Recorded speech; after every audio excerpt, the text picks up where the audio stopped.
کیا شطرنج کھیلنا درست ہے؟ مطلب بغیر پیسہ لگائے کھیلنا کیسا ہے؟ پیسہ لگا کر کے اگر کھیلا جائے تو یہ جوا ہے، اور اس کی حرمت قرآن و حدیث دونوں سے ثابت ہے۔ یہ حرام ہے، جس کو جوا کہا جاتا ہے، عربی میں جس کو قمار کہا جاتا ہے، حرام ہے۔ اب یہ جیت ہار جوا جس کھیل میں بھی ہو، یہ تو شطرنج کے متعلق پوچھا گیا ہے، کیرم میں بھی شرط لگتی ہے، چوسر میں بھی شرط لگتی ہے، اور بھی الگ الگ گیم ہے اس میں شرط لگتی ہے، تو یہ جوا ہے۔ اگر پیسہ لگا کر کے کھیلا جائے تو حرام ہے۔ بغیر پیسے کے کھیلنا وقت کی بربادی ہے۔ علماء کرام نے منع کیا، کسی نے حرام قرار دیا ہے، کسی نے مکروہ قرار دیا ہے، اور ہم یہ کہیں گے کہ یہ گناہ بے لذت ہے۔ کچھ مزہ ملتا ہے؟ صرف وقت ضائع ہوتا ہے، نہ کوئی دینی فائدہ ہے نہ کوئی دنیاوی فائدہ ہے۔ کل قیامت کے دن جب آدمی نجات پا جائے گا، جنت میں چلا جائے گا، تو جنت میں جانے کے بعد بھی جنتی کو اس بات کا ملال ہوگا کہ دنیا میں وہ اوقات جو اللہ کے ذکر کے بغیر گزر گئے، خاموش رہے، کچھ پڑھے نہیں، دوسرے ایسے کسی کام میں لگ گئے، شطرنج میں، چوسر میں، کیرم میں، اللہ کے ذکر سے ہٹ کر کے، ایسے اوقات پر جنتی کو افسوس ہوگا۔ حدیث پاک میں آتا ہے کہ ایک مرتبہ سبحان اللہ کہنا، الحمدللہ کہنا، اللہ اکبر کہنا، لا الہ الا اللہ کہنا جنت میں درخت لگاتا ہے۔ اور جنت میں جو درخت ہوں گے، حدیث پاک میں آتا ہے کہ وہ درخت اپنی چوڑائی کے اعتبار سے ایسے ہوں گے کہ اس کے سائے میں 100 سال تک ایک تیز رفتار گھوڑا 100 سال دوڑے گا تو بھی اس کے سائے سے نکل نہیں پائے گا۔ حضور پاک صلی اللہ علیہ وسلم جب معراج میں تشریف لے گئے تھے، حضرت ابراہیم علیہ نبینا علیہ الصلاۃ والسلام سے ملاقات ہوئی۔ حضرت ابراہیم علیہ الصلاۃ والسلام نے کہا تھا کہ اپنی امت سے میرا سلام کہنا۔ حضرت ابراہیم نے حضور سے کہا تھا قیامت تک آنے والی اپنی امت کو میرا سلام کہنا۔ جواب کیسے دیں گے ہم لوگ؟ جواب دینے کا طریقہ یہ ہے کہ جس کے ذریعے ہم کو سلام آیا ہے، پہلے اپنے سلام میں اس کو شامل کریں گے۔ ہم کہیں گے علیکا، پھر جنہوں نے ہم کو سلام بھیجا ہے ہم ان کے لیے کہیں گے وعلیہ السلام، علیکا وعلیہ السلام۔ حضرت ابراہیم علیہ السلام نے ہم کو سلام بھیجا ہے، ہم کو جواب دینا ہے، کیسے دیں گے؟ علیکا وعلیہ السلام۔ تو حضرت ابراہیم علیہ السلام نے سلام کے بعد یہ بات کہی تھی کہ اپنی امت سے کہنا کہ سبحان اللہ، الحمدللہ، لا الہ الا اللہ، اللہ اکبر، لا الہ الا اللہ کے ذریعے اللہ کا ذکر کرتے رہنا۔ ان میں سے ہر کلمات کے بدلے میں اللہ جنت میں ایک پھلدار درخت دے گا، اور وہ درخت ایسا ہوگا کہ اس میں جو کلی آئے گی، جب وہ پھول کی شکل اختیار کرے گی تو اس پھول میں سے جنتی کے لیے ایک حلہ، ایک جوڑا، نیا جوڑا نکلے گا،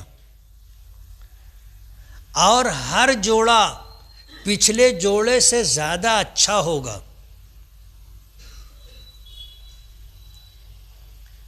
اس لیے اس طرح کے سارے گیم کھیلنا، شطرنج کھیلنا، چوسر کھیلنا، یہ سب وقت کی بربادی ہے اور افسوس کا باعث ہے۔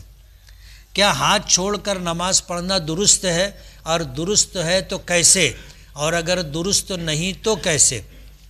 فرض نماز ہو یا سنت و نوافل ہو۔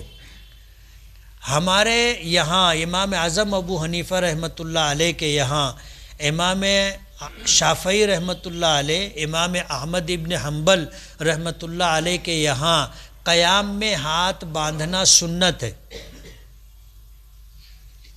امام اعظم ابو حنیفہ رحمۃ اللہ علیہ کے یہاں ناف کے نیچے ہاتھ رہے گا ہمارا،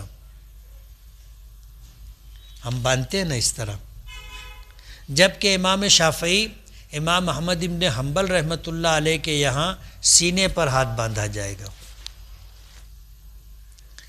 امام مالک رحمۃ اللہ علیہ کے یہاں ارسال یعنی ہاتھ نہ باندھنا، ہاتھ اس طرح نیچے رکھنا سنت ہے۔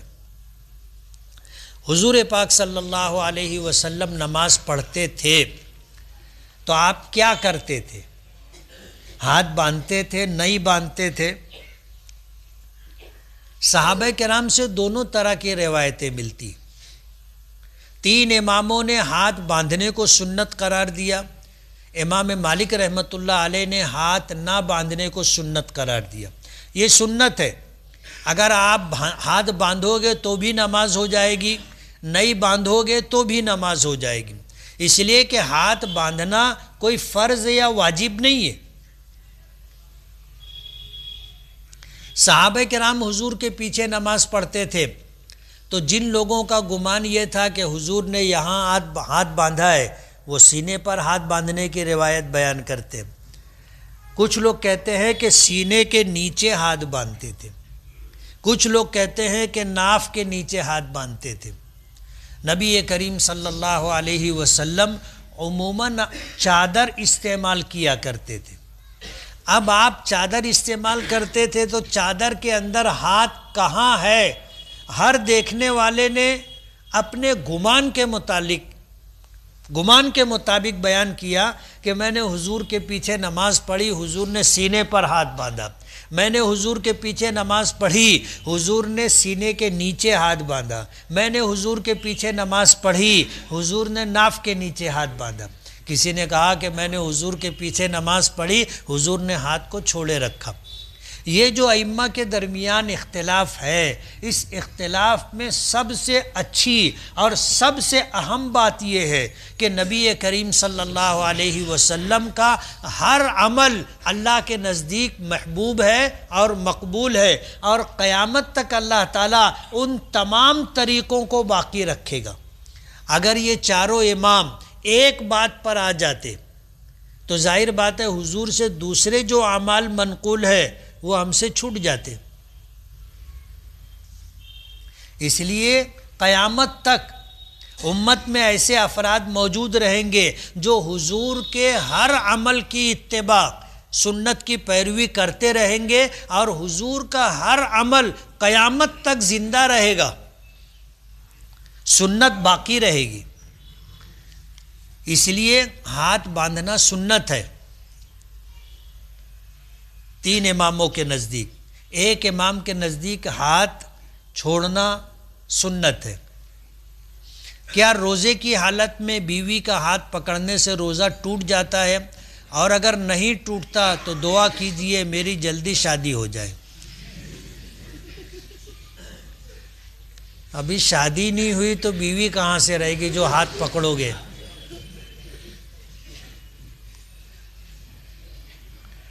میں نے پیچھے بتایا تھا، ایک صاحب تھے نوجوان، وہ ملتے تھے، بولتے تھے مفتی صاحب دعا کرنا ہے۔ ہم نے کہا ہاں۔ ایک مرتبہ میں نے اس سے پوچھ لیا یار کیا دعا کرنے کا؟ تو بولنے لگا کہ اللہ مجھے اولاد کی نعمت عطا کر دے۔ میں نے ٹھیک ہے۔ کچھ دن کے بعد وہ شادی کا رکہ لے کے آیا۔ تب جب رکہ دیا تو اس نے کہا کہ میرا نکاح ہے مفتی صاحب، تم کے پڑھیے۔ تو میں نے کہا کہ یار جب تیری شادی نہیں ہوئی تھی تو دعا کروا رہا تھا کہ اللہ اولاد دے دے، کہاں سے اولاد ہوتی؟ دیوار میں سے نکلتی۔ ابھی اس کی شادی نہیں ہوئی ہے اور یہ پوچھ رہا ہے کہ روزے کی حالت میں بیوی کا ہاتھ پکڑیں گے تو روزہ ٹوٹ جائے گا کیا؟ روزہ نہیں ٹوٹتا اسے۔ شریعت میں اعتدال ہے۔ روزہ نام ہے کھانا پینا اور ہم بستری کرنے سے رکنا، اس کا نام روزہ ہے۔ روزے کی حالت میں ہم بستری منع ہے۔ ہم بستری سے ہٹ کر کے دیگر جو کام ہے، بیوی کے ساتھ بیٹھ کے بات کرنا، پیار محبت کی نظر سے دیکھنا، بیوی کا ہاتھ پکڑ لینا، حتیٰ کہ بوسہ لے لینا، اس سے وہ روزہ نہیں ٹوٹتا۔ روزہ کب ٹوٹے گا؟ جب ہم بستری ہوگی۔ روزہ کب ٹوٹے گا؟ جب آپ بیوی کے ساتھ پیار محبت کی بات کر رہے، آپ نے ہاتھ پکڑا اور انزال ہو گیا، دونوں میں سے کسی کی منی خارج ہو گئی، تو جس کی منی خارج ہو جائے گی اس کا روزہ ٹوٹ جائے گا۔ تو شادی اللہ آسان کر دے، ہو جائے شادی، تو اگر اپنے آپ پر قابو ہو تو روزے کی حالت میں پیار محبت کی بات کرنا اور بوسہ لینا تو ہی، جب اپنے آپ پر قابو ہو، اور اگر گاڑی کا بریک فیل ہو تو پھر یہ کام نہیں کرنا، روزہ ٹوٹ جائے گا۔ عیان نام رکھنا کیسا ہے؟ رکھ سکتے۔ عیان اصل میں عین آنکھ کو کہتے، عیان آنکھ سے دیکھنا، کچھ ہو رہا تھا ہم نے دیکھا، تو عربی میں کہا جا کہ میں نے عیاناً دیکھا، براہ راست دیکھا، میں نے خود دیکھا، تو عیان نام رکھ سکتے ہیں۔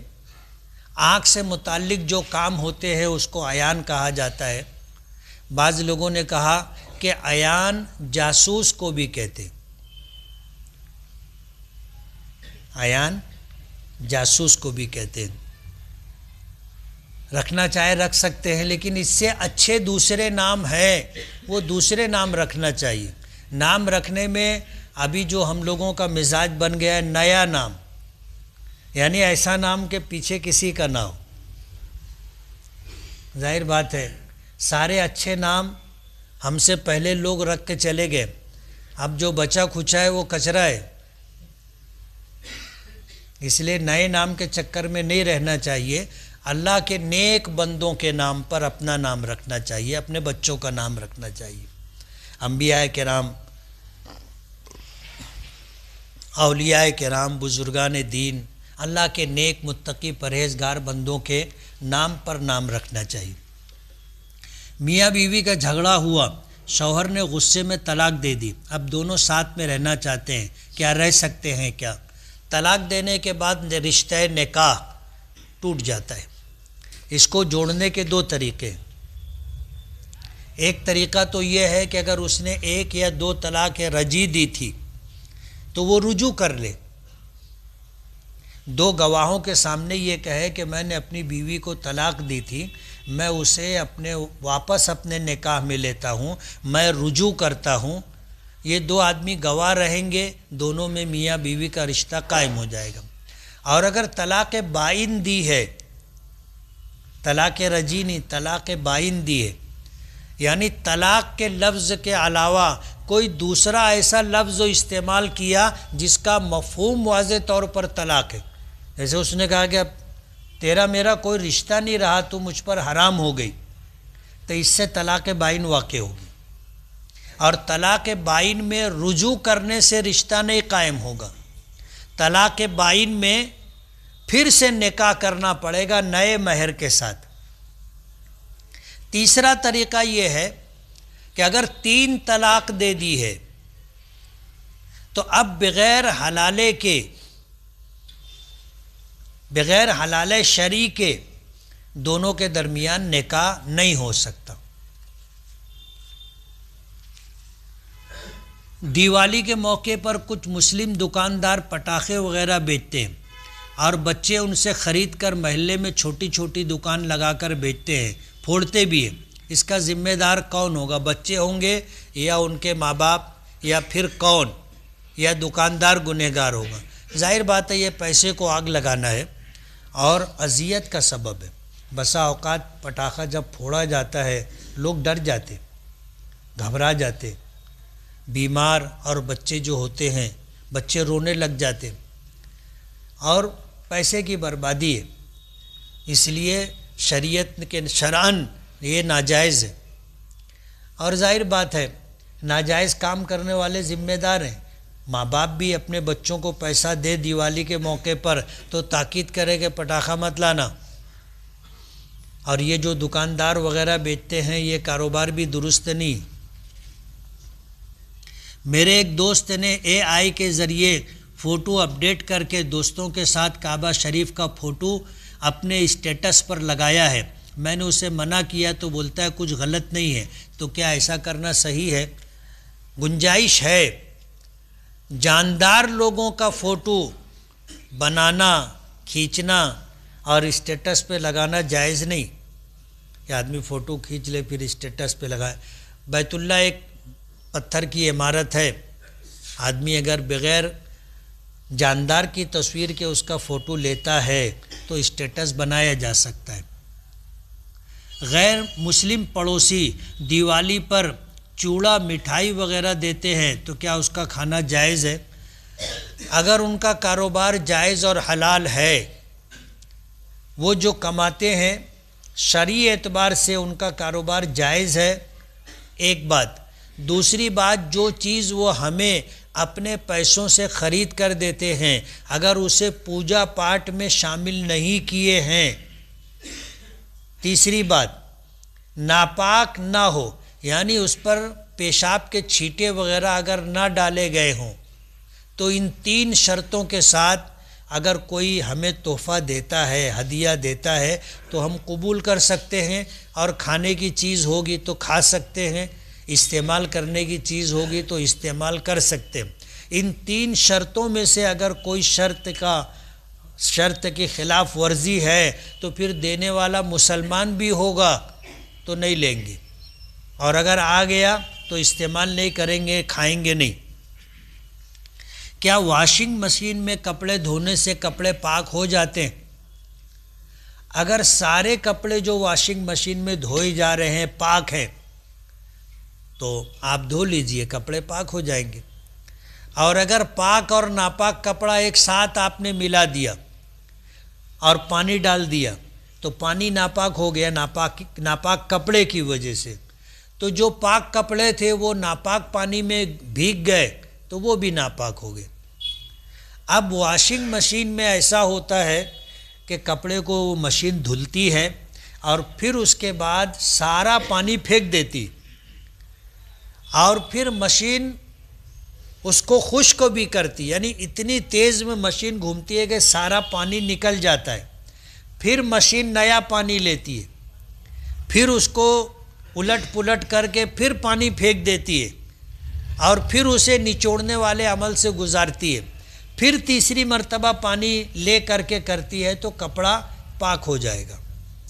اور اگر ایسا نہیں ہوتا تو اگر سارے کپڑے پاک ہوں گے تو کپڑا پاک رہے گا، اگر اس میں ایک کپڑا بھی ناپاک رہا تو سارے کپڑے ناپاک ہو جائیں گے۔ فرض نماز امام صاحب کے پیچھے پڑھنے پر ہر ارکان کی تکبیر امام صاحب کے ساتھ کہنا ہے، نہ کہنے پائے تو کیا حکم ہے؟ یہ تکبیرات انتقالات، یعنی ایک حالت سے دوسری حالت کی طرف منتقل ہونا، اسے تکبیر انتقالات کہا جاتا ہے، یہ سنت ہے، ہر ایک کو کہنا ہے، نہیں کہو گے تو سنت چھوٹ جائے گی مگر نماز ہو جائے گی۔ پہلی تکبیر جسے تکبیر تحریمہ کہتے ہیں یہ فرض ہے، امام نے کہا آپ کو بھی کہنا ہے، اگر تکبیر تحریمہ چھوٹ گئی تو نماز نہیں ہوگی۔ میں ہمیشہ شک شبے میں رہتا ہوں اور پورا دن اداس ہوتا ہوں، کوئی وظیفہ بتائیں۔ 25 مرتبہ سورہ اخلاص ہر مرتبہ بسم اللہ کے ساتھ پڑھ کر کے 25 مرتبہ یہ سورت قل ہو اللہ کی پڑھی جائے اور اپنے اوپر خاص طور پر سینے پر دم کیا جائے، انشاءاللہ شک شبہ دور ہو جائے گا۔ ناخن کاٹنے کا سنت طریقہ کیا ہے؟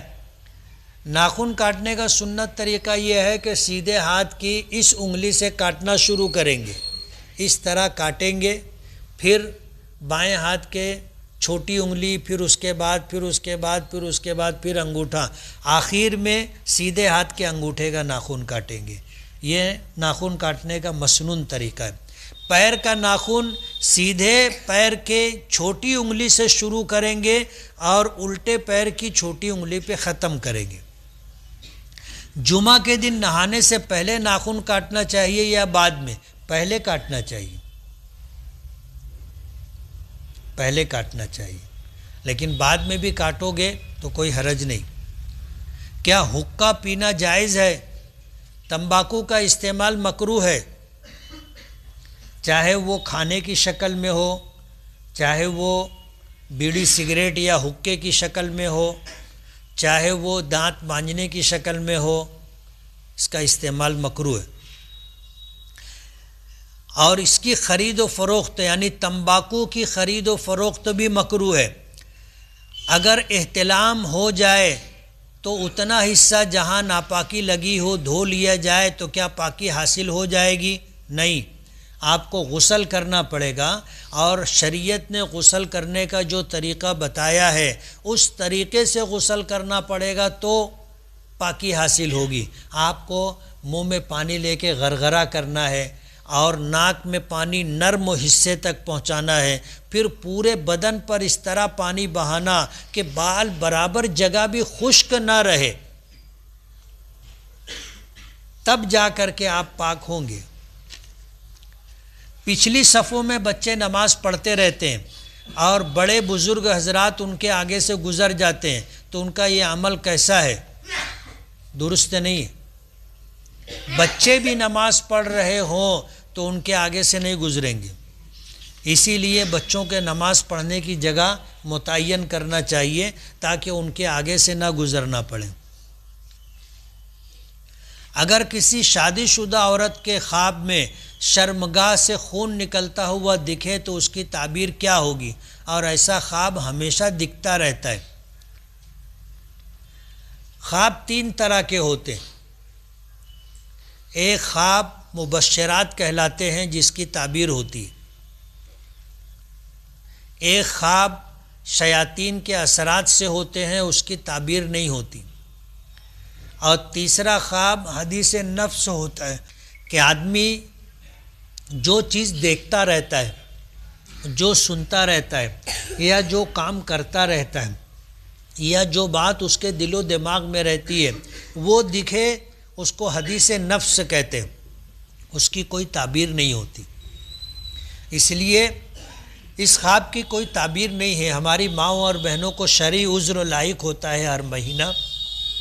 بعض لوگوں کا مزاج ہوتا ہے کہ ان دنوں میں ان کی طبیعت خراب ہو جاتی ہے، تکلیف، درد وغیرہ رہتا ہے، اور وہی چیز دل و دماغ میں گھومتی رہتی ہے۔ خواب میں اگر اس طرح کی کوئی چیز دکھے تو اس کی تعبیر نہیں۔ گھر کی تعمیر کے موقع پر بطور برکت ماشاء اللہ کا بورڈ لگانا کیسا ہے؟ لگانا چاہیے ماشاء اللہ کا۔ سورہ کہف میں ہے کہ آدمی جب اللہ کی عطا کردہ نعمتوں کو دیکھے تو کہے ماشاء اللہ لا قوت الا باللہ، تو انشاءاللہ وہ نعمت تباہ و برباد نہیں ہوگی۔ بعض اہل اللہ پیر صاحبان مسجد کے قریب ہوتے ہیں لیکن فرض نماز غرفے میں پڑھتے ہیں، ان کا یہ عمل کیسا ہے؟ درست نہیں۔ حضور پاک صلی اللہ علیہ وسلم سے بڑھ کر کے کوئی نیک ہو سکتا ہے؟ آپ ہر نماز اپنا حجرہ، اپنا غرفہ چھوڑ کر کے مسجد نبوی میں آ کر کے فرض نمازیں ادا کیا کرتے تھے۔ زید بورڈ پر حدیث پاک لکھتا ہے اور اللہ کے نبی کے نام کے آگے پورا درود صلی اللہ علیہ وسلم لکھتا ہے، پھر جب آگے لکھنا ہوتا ہے تو درود مٹا دیتا ہے، تو کیا زید گنہگار ہوگا؟ گنہگار نہیں ہوگا، لیکن مٹانا نہیں چاہیے تاکہ پڑھنے والے بھی درود پڑھ لیں۔ آپ نے مٹا دیا تو حضور کا نام پڑھ لے گا، اگر خدا نخواستہ اس نے درود نہیں پڑھا تو اس کے حق میں اچھا نہیں۔ ایسے شخص کے لیے حضور کی بد دعا ہے کہ جس نے حضور کا نام نامی سنا یا پڑھا اور آپ پر درود نہیں بھیجا، حضور نے اس کے لیے ہلاک ہونے کی بد دعا کی ہے۔ اس لیے درود پاک اگر آپ نے آقا کے نام کے ساتھ لکھا ہے تو لکھا رہنے دیں، مٹائیں نہ۔ میری سگی بہن بہت بیمار رہتی ہے، گولی دوا میں بہت پیسہ لگتا ہے، تو کیا میں اسے زکوٰۃ کی نیت سے گولی دوا خرید کر دے سکتا ہوں یا پیسہ دے دوں تو زکوٰۃ ادا ہو جائے گی؟ ادا ہو جائے گی۔ زکوٰۃ اپنے ماں باپ کو، ان کے ماں باپ کو نہیں دے سکتے، یعنی زکوٰۃ اپنے ماں باپ کے ماں باپ، نانا نانی، دادا دادی، ان کو نہیں دے سکتے۔ اسی طرح اپنی اولاد، بیٹا بیٹی، پوتا پوتی، نواسا نواسی، نیچے تک، ان کو نہیں دے سکتے۔ باقی بھائی کو زکوٰۃ دے سکتے ہیں، بہن کو زکوٰۃ دے سکتے ہیں، اور اسی طرح سارے رشتہ داروں کو زکوٰۃ دے سکتے ہیں، ادا ہو جائے گی۔ مسجد کی جمع شدہ رقم ذاتی کاروبار میں استعمال کرنا کیسا ہے؟ جائز نہیں۔ دینے والوں نے مسجد کو دیا ہے، مسجد کے اخراجات میں اسے صرف کیا جائے گا، آپ اس سے اپنا کاروبار نہیں کر سکتے۔ مسجد کی ملکیت کے شاپنگ کا کرایہ سالوں سے ادا نہ کرنے والوں کے ساتھ کیا کرنا چاہیے؟ کرایہ وصول کرنا چاہیے۔ کرایہ دے دیں تو اچھی بات ہے، نہیں تو ان کو بولنا چاہیے سلام کرو، سمجھ رہے نا؟ کرایہ نہیں دیتے تو پھر جگہ خالی کرو۔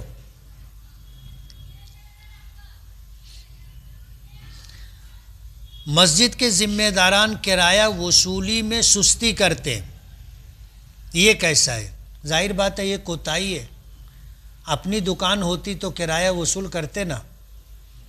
آپ مسجد کے متولی ہیں، ٹرسٹی ہیں، آپ کی ذمہ داری ہے مسجد کا حق وصول کرنا۔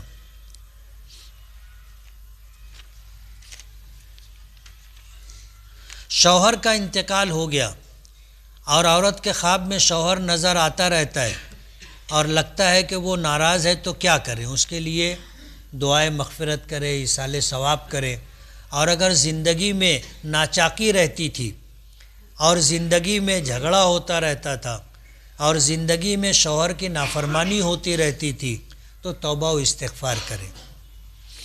جامع مسجد میں ایک نماز کا ثواب کتنا؟ 500 گنا۔ جو نماز آپ اپنے شہر کی کسی اور مسجد میں پڑھیں گے تو جتنا ثواب ملے گا، اگر وہ نماز آپ جامع مسجد میں پڑھیں گے تو ثواب 500 گنا زیادہ ملے گا۔ جمعہ کے دن سورہ کہف پڑھنے کی کیا فضیلت ہے؟ حدیث پاک میں شب جمعہ یعنی یہ رات، جمعرات کا دن ختم ہوا سورج ڈوبنے پر، رات آئی، یہ جمعہ کی رات ہے۔ بعض روایتوں میں شب جمعہ میں سورہ کہف پڑھنے کی فضیلت ہے، اور بعض روایتوں میں جمعہ کے دن میں سورہ کہف پڑھنے کی فضیلت ہے۔ اور وہ فضیلت یہ ہے کہ آدمی اگر سورہ کہف پڑھ لے تو اللہ تعالیٰ اس کے اور بیت اللہ کے درمیان ایک نور پیدا کرے گا، اور اگلے جمعہ تک اللہ تعالیٰ گناہوں سے اس کی حفاظت کرے گا۔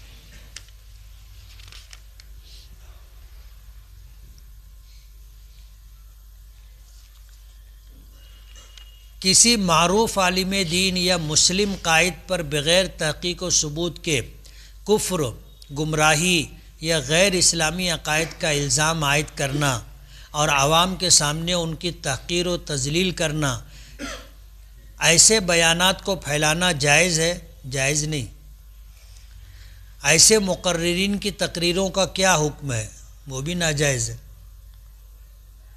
حدیث پاک میں آتا ہے کہ اگر کسی نے کسی شخص پر کفر کا فتویٰ لگایا یا کسی کو کسی نے کافر کہا تو حدیث میں آتا ہے فقط باء بہ احدہما، ان دونوں میں سے کوئی ایک کفر لے کر کے جائے گا۔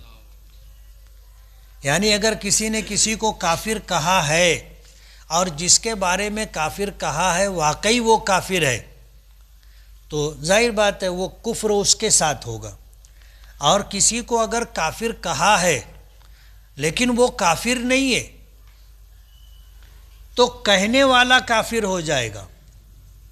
فقط باء بہ احدہما کا علماء نے یہی ترجمہ اور یہی مطلب بیان کیا ہے اس لیے ہمارے درمیان ایک بات مشہور ہے کہ کافر کو بھی کافر نہیں کہنا چاہیے، کافر کو بھی کافر نہیں کہنا چاہیے۔ اگر کسی کو ہم نے کفر کرتے ہوئے دیکھا ہے تو ہم کافر کہہ سکتے، لیکن اگر ہم نے کسی کو کفر کرتے ہوئے دیکھا نہیں، سنا نہیں اپنے کانوں سے اس کی بات، تو ہم اس کو کس بنیاد پر کافر کہیں گے؟ بہت سارے غیر مسلم ایسے ہوتے ہیں جو بتاتے ہیں کہ جب سے ہوش سنبھالا ہے آج تک مندر میں نہیں گیا، کبھی بت کی پوجا نہیں کی، اب ہم ان کو کافر کیسے کہیں گے؟ اس لیے کسی مسلمان کو یا کسی عالم دین کو یا کسی حافظ قرآن کو یا کسی امام کو یا کسی مؤذن کو بغیر کسی تحقیق کے کافر کہنے سے کہنے والا کافر ہو جاتا ہے۔ اس لیے بہت سنگین مسئلہ ہے۔ ہم نے دارالافتاء میں یہ بات پڑھی ہے کہ اگر کسی شخص کا کوئی عمل اپنے سامنے آیا اور اس عمل کے دونوں مطلب نکل سکتے، کفر بھی اور ایمان بھی، تو ایمان والا پہلو لے کر کے فتویٰ دینا چاہیے، دوسرا پہلو لے کر کے اس کو کافر نہیں کہنا چاہیے۔ اس لیے اس طرح کی جو بات ہے یہ درست نہیں ہے۔ کسی کو بھی بغیر تحقیق کے جب تک اس کے کفر کا آپ کو ثبوت نہ مل جائے، دلیل نہ مل جائے، آپ اگر اس کو کافر کہتے ہیں تو یہ کفر آپ کے ساتھ ہے، اور کافر ہونے سے یہ ہوتا ہے کہ آدمی ایمان سے نکل گیا۔ اس کے لیے تجدید ایمان بھی ضروری ہے کہ وہ کہے اشہد ان لا الہ الا اللہ و اشہد ان محمدن عبدہ و رسولہ، کفر کی بات سے توبہ کرے اور شہادتین پڑھ کر کے ایمان میں داخل ہو۔ اور اگر شادی شدہ ہے تو اس کو تجدید نکاح بھی کرنا پڑے گا۔ جب یہ کافر ہوا، ایمان سے باہر ہوا، تو مسلمان عورت کا اس کے ساتھ جو نکاح تھا وہ نکاح ٹوٹ گیا، اب دونوں کے درمیان نکاح نہیں ہے، دونوں میاں بیوی کے رشتے میں نہیں ہے۔ اب اگر میاں بیوی کا رشتہ رکھنا ہے تو پھر سے نکاح کرنا پڑے گا۔ تو یہ کوئی معمولی بات نہیں ہے، کوئی معمولی بات نہیں ہے، بہت سخت گناہ، ناجائز اور حرام کام ہے کہ آپ کسی مسلمان کو، کسی دیندار شخص کو، کسی عالم کو، کسی حافظ کو، کسی امام مؤذن کو کافر کہو۔ نبی پاک صلی اللہ تعالی علیہ وسلم کے نام سے عمرہ کرنے کی کیا فضیلت ہے؟ ثواب ملے گا، حضور کو ثواب پہنچاؤ گے تو انشاءاللہ حضور سے تعلق اور محبت ہوگی، اس کا کوئی ایسی فضیلت نہیں ہے، ایصال ثواب کی فضیلت ملے گی۔ بسم اللہ الرحمن الرحیم۔